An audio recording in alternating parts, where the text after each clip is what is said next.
cry out, we need a move. Oh, we need a move, yeah. We need a move. We need a move.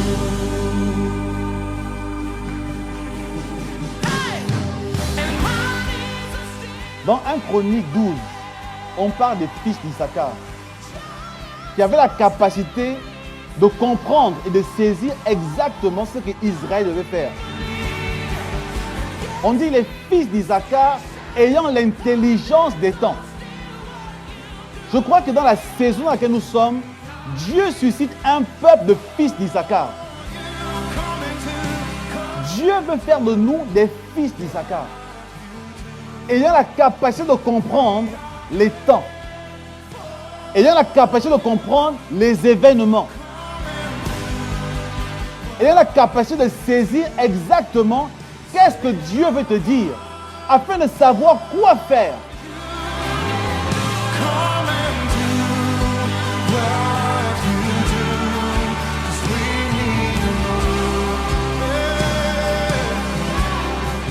Le prophétique, c'est la capacité d'anticiper les événements et les situations. Et l'apostolique, c'est la capacité de réaliser et de bâtir des choses qu'on a comprises. C'est simplement ça. Voilà que l'Église est bâtie sur le fondement des apôtres et des prophètes. Ça veut dire que tu dois avoir dans ta vie la capacité d'anticiper. Dieu veut faire de toi un fils d'Issachar.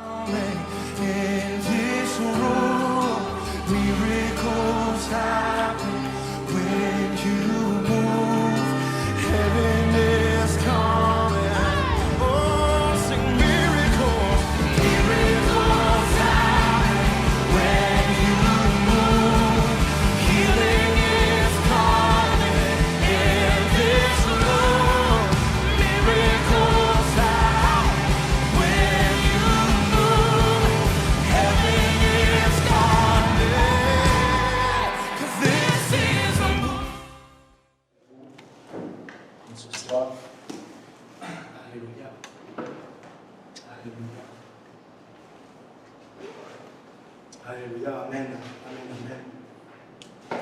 Jésus. Merci, merci, merci. Amen. Alléluia. Comme l'a dit Smita tout à l'heure, Smita nous a parlé des fils d'Issachar qui avaient l'intelligence des temps et qui étaient capables de discerner les temps. Et elle a dit que Dieu est l'alpha et l'oméga. Il est le premier et le dernier. Et il est aussi l'Emmanuel. Ça, j'ai beaucoup aimé. Vous voyez, je ne vais pas faire le mot. Et il est aussi l'Emmanuel, c'est-à-dire que aujourd'hui, nous regardons notre vie. Et il est l'oméga. C'est vrai que nous avons vécu des échecs. Beaucoup d'entre nous ont vécu des échecs. Et on a tendance parfois à reporter nos échecs sur les autres. Comme Adam a dit, c'est la femme que tu as mis à un côté. Ah, c'est vrai. On a toujours tendance à, c'est pas notre faute, nos échecs ne sont pas de notre faute, alors que nous avons une responsabilité. C'est vraiment, quand j'ai demandé à Dieu quelle était la pensée, qu'est-ce que je pouvais partager avec vous ce soir, c'était vraiment axé sur comment est-ce que nous prenons nos décisions et que faisons-nous de nos résolutions. Parfois, on attend bonne année pour prendre des bonnes résolutions.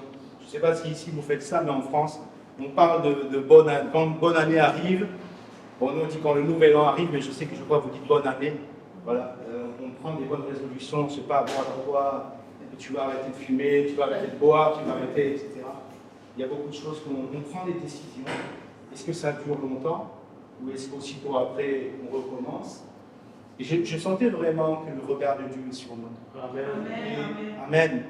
Et pendant ce temps de louange, je pouvais voir les choses se passer. Comme si on avait déjà reçu notre bénédiction, en fait. Amen. Amen. Ah, c'était vraiment très fort ce que je pouvais voir dans l'esprit. Et je bénis le Seigneur pour ce qui s'est déjà passé au milieu de nous. Alors j'ai quelques lectures à partager avec vous. J'ai quelques pensées à partager avec vous. Nous allons lire Ésaïe 59, du verset 1 au verset 2. On va lire plutôt le verset 2, Ésaïe 59 au verset 2. Mais ce sont vos crimes qui mettent une séparation entre vous et Dieu. Ce sont vos péchés qui vous cachent sa face et l'empêchent de vous écouter. Et je crois que si Dieu ne nous écoute pas, on ne peut pas avoir ce dialogue avec lui. On ne peut pas vraiment espérer que Dieu nous réponde. Et si ce dialogue-là ne se fait pas, la pensée que je recevais, c'est que beaucoup d'entre nous peuvent rater une partie de leur héritage. Beaucoup d'entre nous peuvent rater, même peuvent tout rater en réalité, si nous n'avons pas, si Dieu ne nous écoute pas. Si Dieu ne nous écoute pas. Très souvent, nos échecs viennent du fait que Dieu ne nous a pas écoutés, à cause de nos désobéissances, à cause de nos péchés, à cause de nos mauvaises décisions, à cause de certaines résolutions que nous avons faites. Mais quelque part, c'est comme si on a fait un vœu et on a oublié ce vœu. La Bible dit, je crois qu'il y a un verset qui dit ne sois pas rapide à faire un vœu ou quelque chose comme ça, car une fois que tu as fait un vœu, il est dangereux pour l'homme, voilà, de faire un vœu et de réfléchir ensuite. Vous voyez, il est dangereux pour l'homme de faire un vœu envers le Seigneur, de réfléchir ensuite. Ça peut créer un échec dans nos vies. Et quand nous échouons, quand certaines choses que nous voulions bâtir ne se réalisent pas, on cherche toujours d'où vient la faute. C'est la faute, c'est une attaque du diable. Le diable parfois doit se dire, là, cette fois-ci, c'est pas moi. Le diable parfois doit dire, non, mais là on a parlé de moi, mais je ne suis pas en cause. Et non, je crois vraiment que nous entrons dans une nouvelle dimension. Smita parlait des fils d'Issachar, de la connaissance des temps, de la connaissance des saisons. Il y a des saisons où nous devons entrer, nous devons être capables d'entrer dans les nouvelles dimensions de Dieu. Prendre une résolution qui glorifie Dieu, c'est entrer dans une nouvelle dimension. Amen. Amen. Et je crois que Dieu regarde nos cœurs et Dieu, en fait, est attentif aux décisions que nous allons prendre dans cette nouvelle saison, dans la saison dans laquelle nous sommes. Amen. Je ne voulais pas vous faire un cours sur le mot péché, parce qu'en grec, il y a au moins 6 termes pour citer le péché. Mais il y en a seulement 2 que je vais citer. En grec, le mot péché se traduit par amartia, qui veut dire rater sa cible. Le mot péché en grec est traduit par rater sa cible. Et quand tu rates ta cible, tu as échoué. Et c'est le plan de l'ennemi, c'est que tu rates ta cible. Il y a un autre mot aussi, c'est saga, un peu comme le mot saga qu'on connaît, c'est se dévier de la trajectoire. En réalité, le plan de l'ennemi, c'est que on tape à côté. Même si on a l'impression qu'on est sur le bon chemin, on est en train de faire ce que Dieu nous a demandé, on est sur le chemin de notre destinée, tout va bien. Mais le plan de l'ennemi, justement, c'est de nous faire croire qu'on est au bon endroit alors qu'on est en train de se dévier, justement, de notre trajectoire. Amen. Je ne sais pas si ça vous parle par rapport à certaines choses qui vous concernent. Amen. Et Jérémie 17, verset 4 dit « Tu perdras par ta faute l'héritage que je t'avais donné. » C'est un verset qui avait retenti dans mon esprit déjà l'année dernière, qui revient de temps en temps, surtout quand je dois parfois m'adresser à des personnes, à des frères et des sœurs. Tu perdras par ta faute l'héritage que je t'avais donné. Si nous perdons notre héritage, c'est par notre faute. Et il y a un verset qui m'a toujours vraiment, j'ai toujours été étonné dans Hébreux 11, quand on parle d'Abraham. On dit qu'Abraham a salué de loin la promesse sans l'obtenir. Pourtant, quand le serviteur d'Abraham est parti chercher une femme pour Isaac, il a parlé d'Abraham comme un homme qui était puissant. L'Éternel a rendu mon maître Abraham puissant. Et comment dire d'Abraham qu'il est puissant d'un côté et dire que de l'autre côté, il a tout raté? En fait, Abraham a obtenu un pourcentage de son héritage. Et nous, aujourd'hui, quel pourcentage avons-nous obtenu par rapport à ce que Dieu nous a promis? Parfois, on parle de retard. J'entends parfois des pasteurs dire « Tu es en retard, tu es en retard ». Ça m'a toujours étonné d'entendre dans des vidéos qu'on voit sur Internet que quelqu'un peut être en retard. Personnellement, je ne reçois pas ce genre de pensée quand je parle à des personnes. Je crois que Dieu aussi peut nous permettre de rattraper le temps aussi. Amen. Amen. Amen. Alléluia. Amen. Amen. Et je crois que le Seigneur va le faire. Amen. Amen. Amen. Alléluia. Chacun de nous a reçu un mandat à accomplir. Que nous soyons appelés à prêcher, que nous soyons appelés à bâtir des églises, que nous soyons appelés à évangéliser, ou que nous soyons appelés simplement à bâtir notre famille convenablement. On n'est pas forcément tous appelés à la même chose. Qu'on soit appelés aussi à balayer l'église, parce que certaines personnes ont reçu un appel pour balayer l'église. Mais je crois qu'une personne qui a reçu un mandat de balayeur d'église et qui réussit son mandat convenablement sera mieux récompensé. Le prophète de nation qui aura raté son appel. Donc, je crois que nous ne devons pas essayer d'imiter les autres, mais chacun de nous doit entrer dans ce que le Seigneur a prévu pour lui. Amen. Amen. Amen. Alléluia. J'aurais voulu lire avec vous une lecture assez longue. Je ne sais pas si on va. Ouais, on va quand même. C'est vraiment intéressant. C'est important. Nous devons prendre de bonnes décisions. Nous devons être capables d'être bien entourés. On va lire dans 2 Samuel, au chapitre 13. 2 Samuel 13. Donc ça, c'est long, je vais sauter parfois les versets. 2 Samuel 13. Après cela, voici ce qui arriva. Absalom, fils de David, avait une sœur qui était belle, qui s'appelait Tamar. Et Amnon, fils de David, l'aima. Amnon était tourmenté jusqu'à se rendre malade à cause de Tamar, sa sœur, car elle était vierge et il paraissait difficile à Amnon de faire sur elle la moindre tentative. Amnon avait un ami nommé Jonadab, fils de Chiméa, frère de David, et Jonadab était un homme très habile. Il lui dit: « Pourquoi deviens-tu ainsi chaque matin plus maigre, toi, fils de roi? Ne veux-tu pas me le dire ?»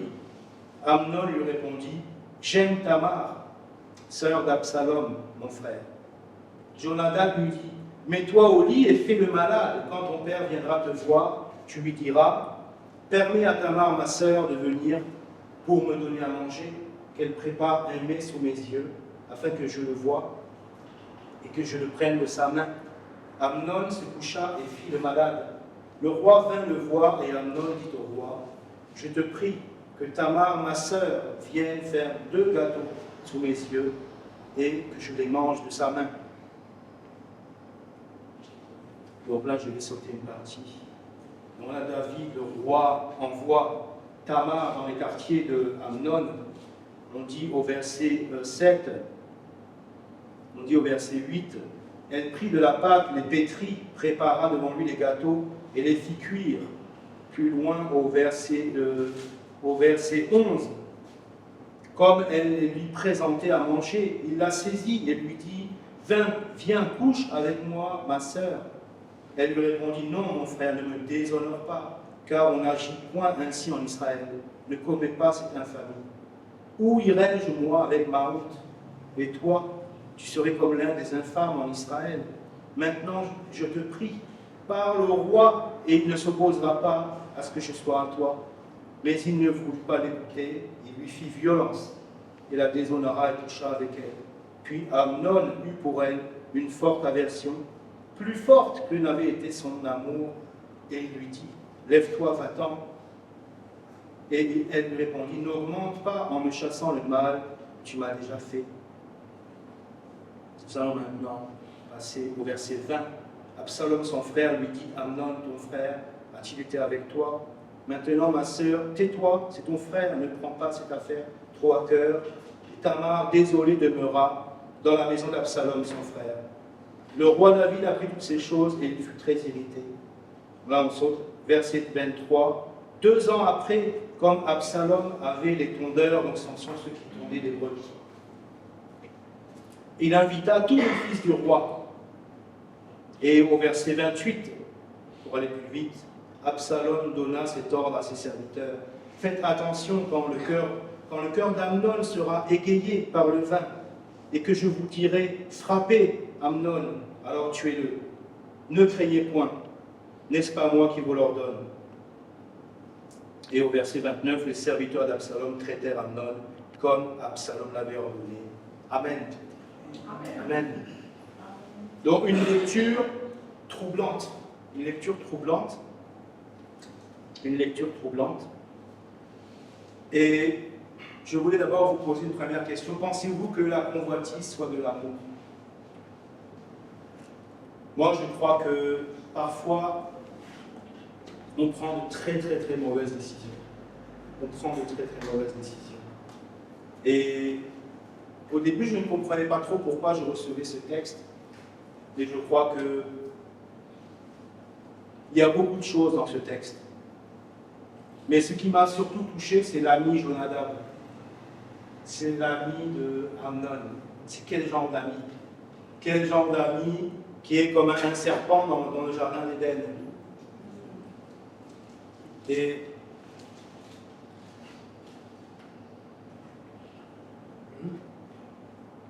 la phrase qui me touche surtout dans ce verset, c'est quand Jonadab dit à Amnon, pourquoi deviens-tu chaque matin plus maigre, toi fils de roi, ne veux-tu pas me le dire?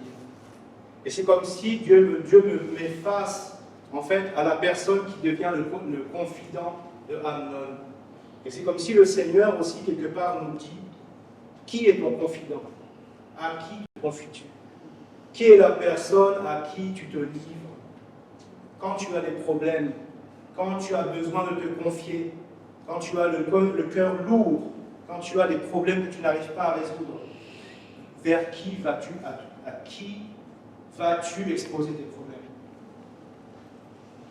Est-ce que c'est un frère dans l'église, dans les églises où vous allez habituellement? Est-ce que c'est avec qui vous avez des atomes crochus, comme on dit? Parfois, on a des atomes crochus et on se dit que la sœur ou le frère va comprendre, va m'aider. Ou alors, est-ce que c'est un ami, un voisin, un meilleur ami depuis tellement d'années? Mais le critère que nous oublions, c'est la maturité spirituelle. Est-ce que nous nous adressons quand nous avons envie de nous livrer à une personne, quand nous avons envie de nous confier à quelqu'un? Est-ce que nous nous adressons à une personne qui a plus de maturité spirituelle que nous? Parce qu'en fait, quand nous nous adressons à quelqu'un qui a une maturité inférieure à nous, nous la détruisons en réalité. Nous la détruisons, nous lui donnons une information qui la détruit, qui détruit sa foi. Et petit à petit, cette personne peut finir par vous manquer même de respect. Petit à petit, on peut même s'apercevoir qu'au bout de quelques temps, cette personne-là se comporte différemment avec vous. Vers qui allons-nous pour prendre nos décisions. C'est très important. Amnon, il avait vraiment un ami vraiment curieux, pour le coup. Il a dit, cet ami lui a dit, ne veux-tu pas me le dire? Et c'est là, dans cette recherche, quand il y a quelqu'un qui vient nous voir, mais dis-moi, c'est quoi ton secret? Dis-moi, mais vas-y, révèle-moi. On dirait qu'il y a parfois des personnes autour de nous qui sont pressées de savoir pour nous poser des questions. Et c'est là que tu dois discerner quand quelqu'un vient te voir et te dit, mais non, dis-moi, quand il y a un sujet, peut-être, est-ce qu'il y a quelque chose de croustillant, est-ce qu'il y a dans ta vie, qu'il y a quelque chose de nouveau, vraiment, c'est comme s'il fallait répandre ta vie devant tout le monde. Et même la Bible le dit, si je me souviens du verset, bois l'eau de ta citerne. Pourquoi tes ruisseaux devraient se répandre sur les voies publiques? C'est-à-dire, bois les eaux de ta citerne, occupe-toi de ce qui se passe chez toi. Occupe-toi de ce qui se passe chez toi. C'est-à-dire que si tout le monde le faisait, si tout le monde s'occupait de ce qui se passe chez lui, tu serais tranquille. Amen. Amen. Tu n'aurais pas de problème de voilà ce que l'on a fait, on a entendu ça sur le lit. C'est vrai, n'est-ce pas? Amen. Et le dit, bois les eaux de ta citerne, celles qui viennent de ton puits. Pourquoi tes ruisseaux devraient-ils couler sur les places publiques? Pourquoi ce qui se passe chez toi devrait sortir dehors? Hein, comme on dit, on lave le linge sale en famille. C'est comme ça qu'on dit en France. Alors, je ne sais pas pourquoi, je pense que ça doit parler à quelqu'un. Je pense que ça doit parler à quelqu'un. Ne te livre pas à n'importe qui. Même si c'est une personne à qui tu te confies depuis des années. La parole de cette personne, quand cette personne-là te répond, quand elle prend l'information que tu lui donnes, moi je vois dans l'esprit comme des liens qui s'attachent. Même quand on était en train de louer le Seigneur, il y avait comme des cordes qui s'attachaient sur les reins de certaines personnes ici. Quand vous donnez une information de votre vie, il y a quelque chose qui se passe dans l'esprit. Tout dépend à qui vous donnez cette information. Amen. Amen. Amen. Alléluia. Donc, je crois que pécher n'est pas une nécessité. Ici, Amnon, regardez ce que Tamar a répondu à Amnon. Maintenant, je te prie, parle au roi et il ne s'opposera pas à ce que je sois à toi. Amnon avait une solution s'il voulait Tamar. Il avait même une solution toute dessinée devant lui. Il suffisait qu'il aille voir le roi et qu'il demande la main de Tamar. Et c'était bon. C'était bon. Il aurait pu, en fait, ne pas pécher. Et quand nous y regardons un peu mieux, on remarque que nous aussi, bien souvent, si on faisait les bons choix, on pourrait ne pas pécher. Amen. Est-ce que nous sommes capables de prendre des résolutions pour ne plus pécher? J'espère que ce n'est pas trop dur ce que je suis en train de dire. J'espère que ce n'est pas trop dur. Amen. Alléluia.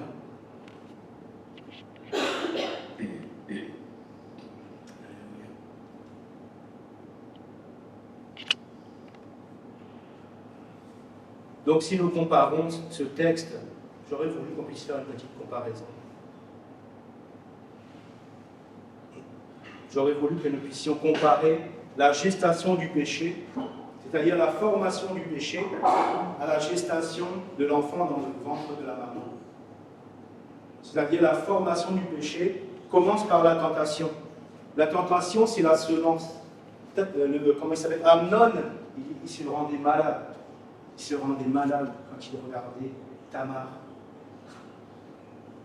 Pour finalement avoir une horreur d'elle plus forte encore après.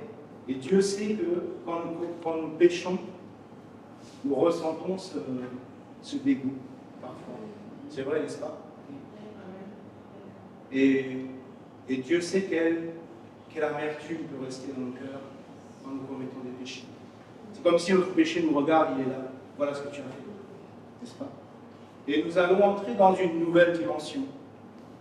Si nous sommes capables de prendre des résolutions à dire Seigneur, je décide avec l'aide de Dieu, on va prier tout à l'heure, avec l'aide de Dieu, pouvoir mettre fin à certains péchés, combattre notre destinée. Amen. Est-ce qu'on est capable de prendre une décision de ne plus faire telle et telle chose? Amen. La tentation, c'est le moment où, en fait, où la semence entre, la graine est plantée. Ensuite, il y a le moment où la graine rencontre l'œuf.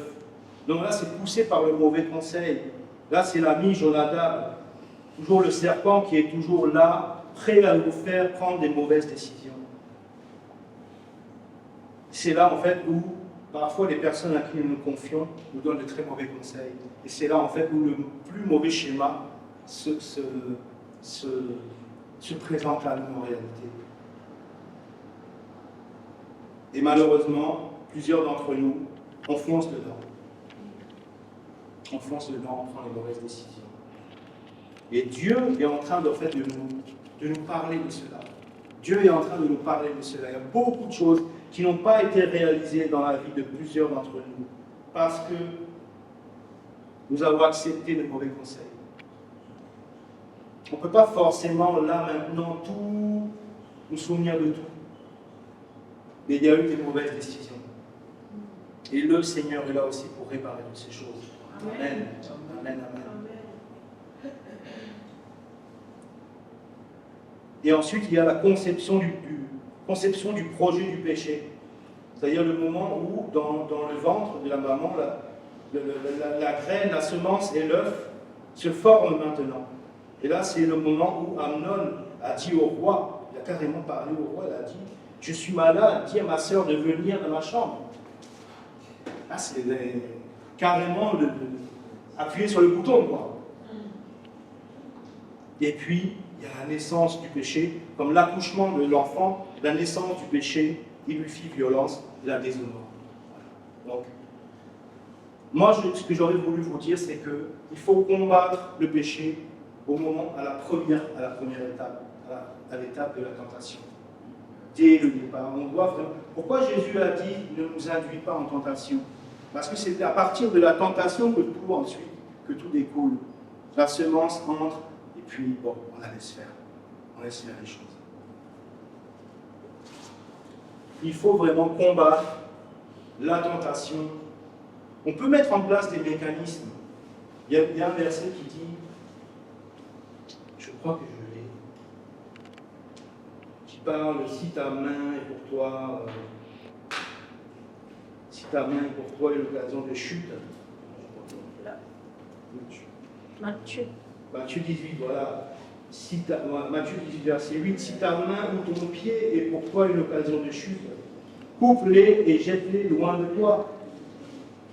Mieux vaut pour toi entrer dans la vie boiteux ou manchot que d'avoir 2 pieds et 2 mains et d'être jeté dans le feu éternel. Ensuite, si ton œil est pour toi une occasion de chute, évidemment, personne ne va arracher son œil. Mais si ton œil est pour toi une occasion de chute, arrête de regarder. Amen. Amen. J'espère que dans l'histoire de l'humanité, il n'y en a pas beaucoup qui vont arracher leur œil. Moi, je vais pas faire ce verset. Ça m'a toujours fait peur, ce verset. Non, franchement, si vraiment une partie de notre corps est pour une occasion de chute, faisons vraiment attention. Pour la nouvelle dimension dans laquelle nous allons entrer, le Seigneur sera très attentif aux résolutions que nous allons prendre.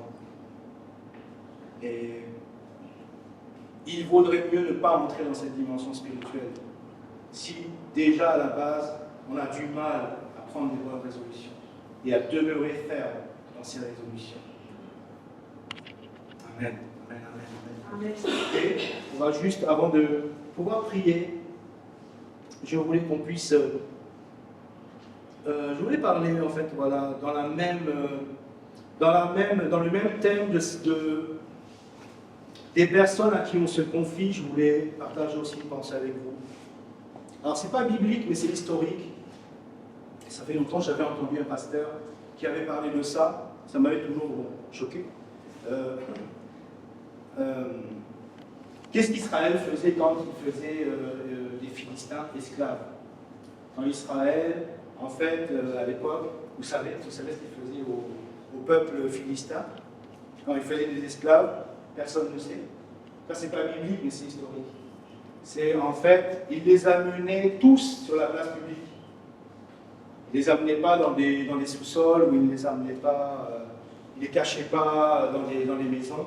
Il les amenait sur la plus grande place publique, devant tout le monde. C'est-à-dire qu'il y avait les anciens, les pharisiens, il y avait les femmes, les bébés, les hommes, tout le monde était là et on pouvait voir les Philistins qui nous ont combattus depuis tellement longtemps. Ils sont là et ils sont sans armes et ils sont au milieu de nous. Et là, les femmes, tout le monde, les hommes, tout le monde criait: ah, c'est toi le Philistin qui m'a combattu. Tu es maintenant esclave. Et qu'est-ce qui se passait dans le cœur du Philistin à ce moment-là? Il n'avait plus de force. Il perdait toute sa force pour combattre Israël. Amen. Et ensuite, qu'est-ce qu'il leur faisait pour qu'ils soient esclaves? Il leur tranchait les orteils. En fait, le gros orteil, ce n'est pas tous les orteils, mais le gros orteil de chaque pied pour qu'ils ne puissent plus courir. Et il leur tranchait les pouces pour qu'ils ne puissent plus tenir une épée. Et je crois que c'est barbare. Mais je crois que c'est l'image, pas l'image des choses à venir, mais c'est une image de la façon dont nous devons traiter le péché dans nos vies. Amen. Israël exposé, son ennemi, sur une place publique. Il faut que nous puissions être capables de confesser nos péchés. Amen.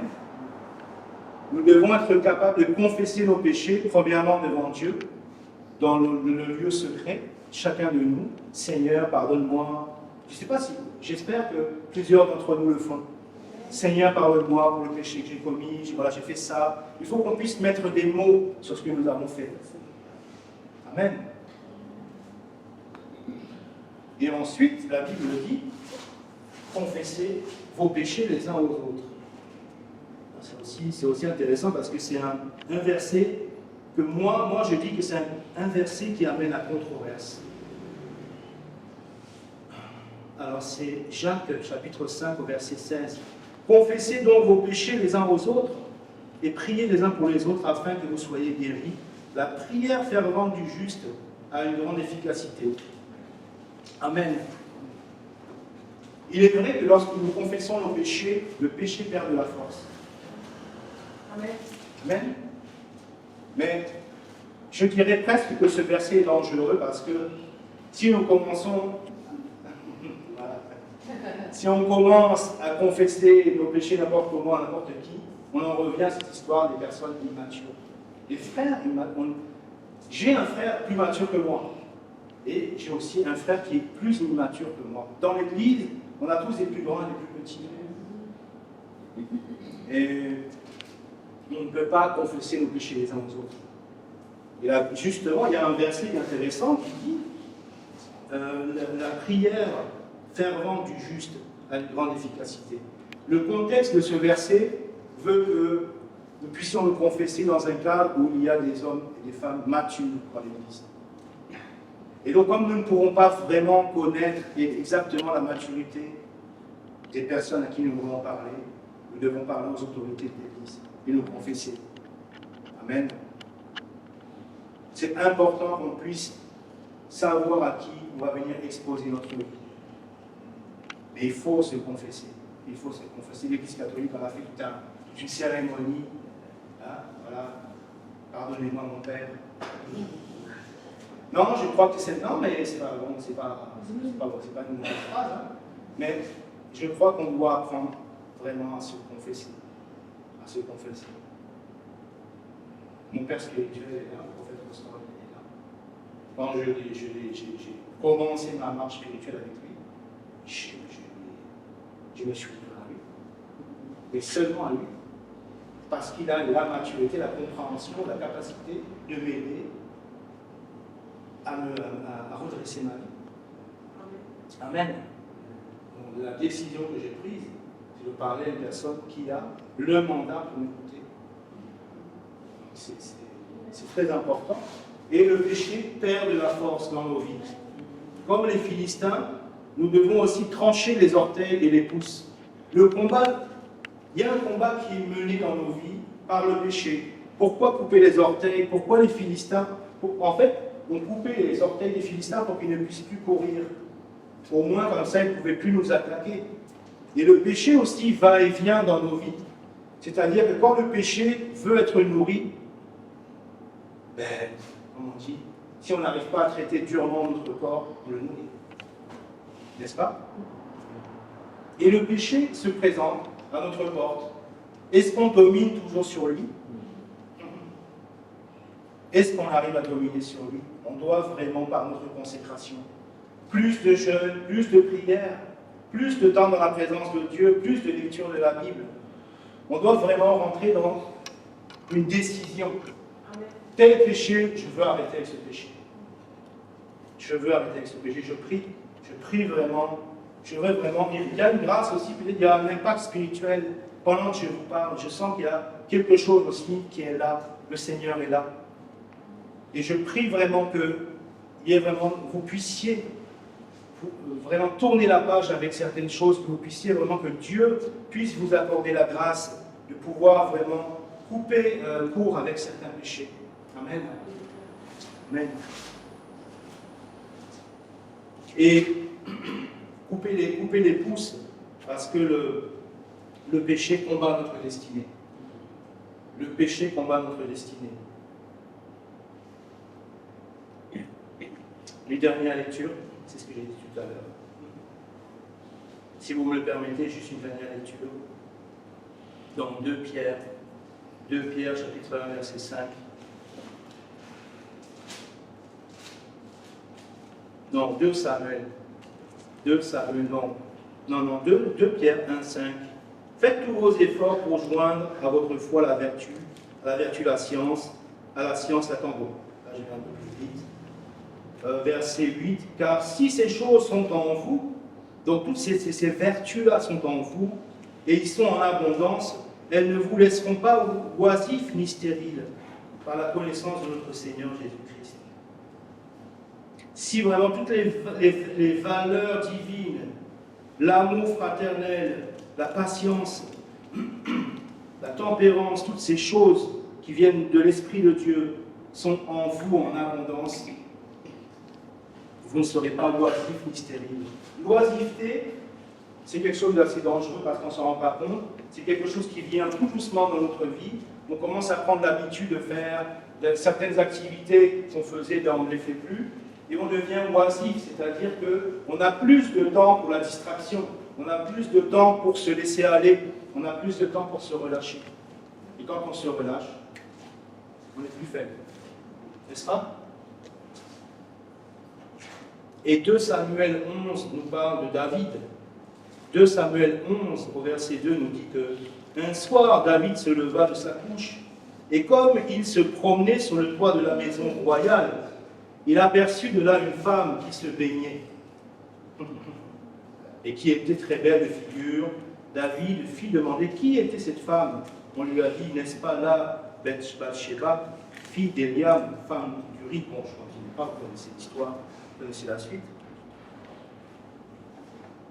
Mais qu'est-ce que David faisait ce soir-là sur la maison, sur le toit de la maison royale, alors que toute son armée était en train de combattre? Pour une fois, il n'est pas parti au combat. Pour une fois, il est resté oisif. Pour une fois, il est resté là, au lieu de quitter la ville et aller combattre avec ses hommes. Il a suffi d'une fois. Et vous connaissez l'histoire du péché de David, le grand péché de David, aller jusqu'à tuer le mari de cette femme-là, le faire tuer, le faire assassiner. Donc, prenons des décisions. Prenons des décisions, parlons à des personnes qui ont la maturité spirituelle pour pouvoir nous bâtir, nous construire, nous aider. Amen.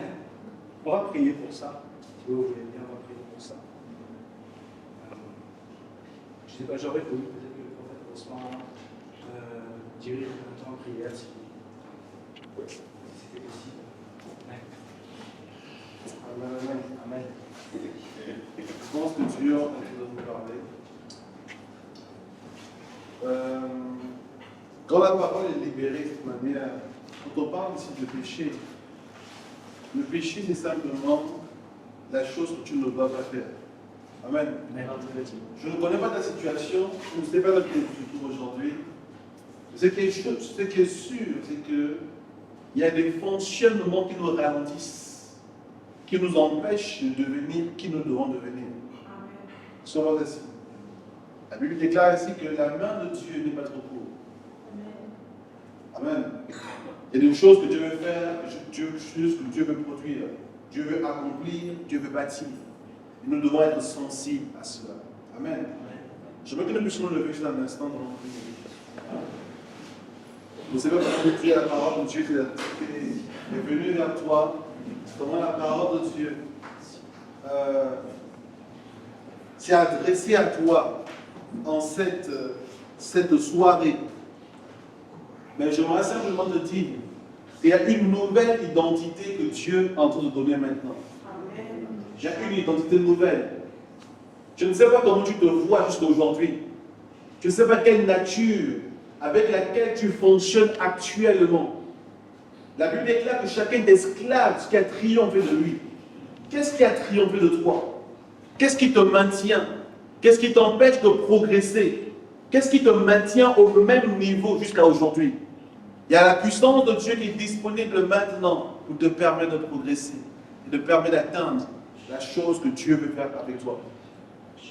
Amen. Amen. Et des choses que Dieu veut bâtir avec chacun d'entre nous.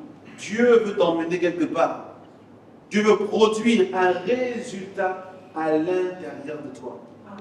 J'aimerais que après ce soir, que tu désires déjà, avec aspirer. Dieu ne peut pas t'imposer un changement. Dieu ne peut pas imposer une transformation. La seule transformation et le changement dont nous bénéficions, c'est ce qui vient du fond de notre cœur. Que désires-tu maintenant? Même le Seigneur Jésus, devant Bartimée, a dit, que veux-tu que je fasse? Pourtant, Bartimée était aveugle. Jésus l'a bien vu. Parce qu'il était important que Bartimée lui-même désire. Veux-tu toujours rester à ce niveau? Veux-tu toujours rester avec ce nom qui t'a été attribué? Il y a une identité dans laquelle tu fonctionnes qui ne correspond pas à ta véritable identité. Maintenant, le Seigneur aujourd'hui veut te donner ta véritable identité. Amen. Ton nom doit devenir le véritable nom. Amen. Le nom par lequel le Seigneur t'appelle. Il y a un nom par lequel le Seigneur t'appelle. Il y a un nom qui contient tes bénédictions, qui contient toutes les grâces dont tu as besoin. Il y a un nom aussi qui est faux. C'est ce qu'on appelle le péché qui est faux, une fausse identité. Tu ne te vois pas de la bonne manière. Tu te regardes d'une manière qui n'a rien à voir avec ce que Dieu attend de toi. Maintenant, aujourd'hui, ce soir, pendant ce week-end, nous sommes en train de parler de quelque chose de nouveau. Une nouvelle identité. Au niveau personnel. Demain, nous parlerons au niveau familial. Dimanche, nous parlerons au niveau de l'église. Une nouvelle identité. Amen. Dieu se révèle maintenant. J'aimerais que tu puisses prier, baisser juste tes yeux un instant. Et tu puisses désirer maintenant. Je veux que tu pries devant le Seigneur. Prie, remets-toi devant le Seigneur. Demande à Dieu maintenant. Seigneur, change-moi.